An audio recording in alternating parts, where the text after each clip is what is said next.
Did you know that, according to a World Health Organization study, 3.3 million deaths, or 5.9% of all worldwide deaths annually, are attributable to alcohol consumption? Alcohol is an extremely potent and vastly misunderstood drug. Today, I'm going to be going over alcohol's effect on the brain, explaining the most common misconception with how alcohol affects our actions, and examine alcohol's role in the rising rates of sexual assault. In order to fully understand alcohol, you need a low-level understanding of the brain's biology. Alcohol reaches the brain in 5 minutes, and you can first begin to feel its effects at around the 10-minute mark. The drug interferes with the brain's communication network, producing different effects over time as your BAC rises. During the first stage, you experience euphoria due to the dopamine rush that it provides. Once your BAC reaches 0.5, depression, mild disorientation, excitement, blurred vision, slurred speech, and the rapid degradation of your physical control of your body start to occur. At a BAC of 0.18 to 0.3, you begin to become disoriented. More so, your physical symptoms start to rise, and a blackout is likely to occur. After your BAC gets above 0.3, the symptoms of alcohol poisoning begin to present themselves as you enter into a drunken stupor. At this point, your BAC is dangerously high, and even a small rise can result in a coma or even death as your brain starts to lose control of your vital functions. The truly important part of intoxication to understand, however, is how it impacts our thought processes. This is where the biggest misunderstanding comes into the picture. Alcohol has traditionally been regarded as an agent of inhibition, or disinhibition, meaning that the urges that your sober mind normally keeps in check begin to come through.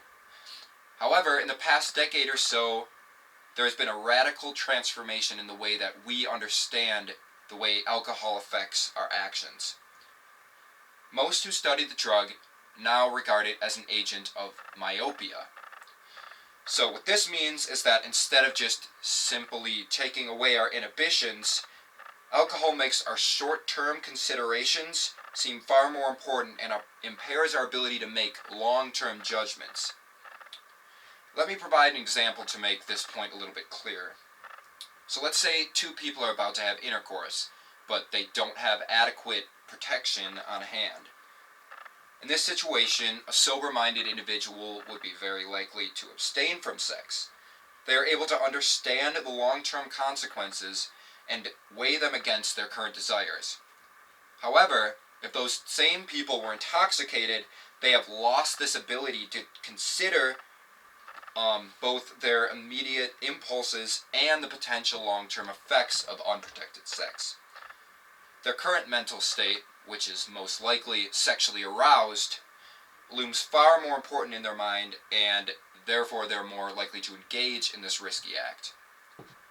Alcohol myopia theory leads to a better understanding of the significant role that alcohol plays in sexual assault cases, especially those on college campuses.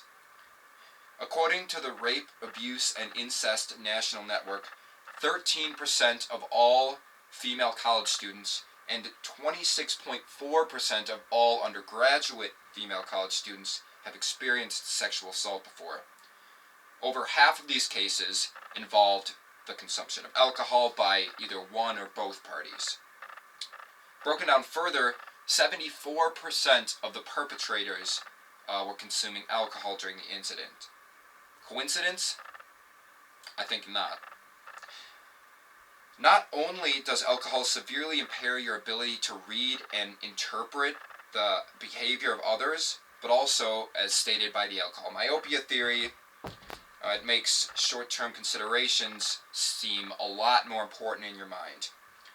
Said another way, alcohol makes it substantially more difficult for a potential perpetrator to read their victim's signals to back off, and at the same time makes it seem like having sex is the only thing that matters.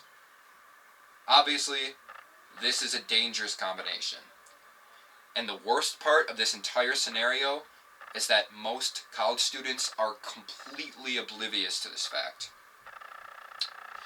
Drinking is seen largely as a harmless social exercise or even a rite of passage, but in reality there is a far more sinister side to this practice. According to a poll by Kaiser Family Foundation, where students were asked to list the measures that they thought would be most effective in preventing sexual assault, the top answers were harsher punishments for perpetrators, self-defense training for victims, and teaching men to respect women more. Only 33% said that consuming less alcohol, and a mere 15% said that stronger restrictions for alcohol on campus would be effective measures. In summary, alcohol is a drug that has a profound effect on our brain's biology, impacts our ability to make long-term decisions, and contributes heavily to the sexual assault crisis. The consumption of alcohol has been thoroughly ingrained in Western culture for a long time. But maybe it's time for us, as a society, to rethink this deceivingly dangerous cultural tradition.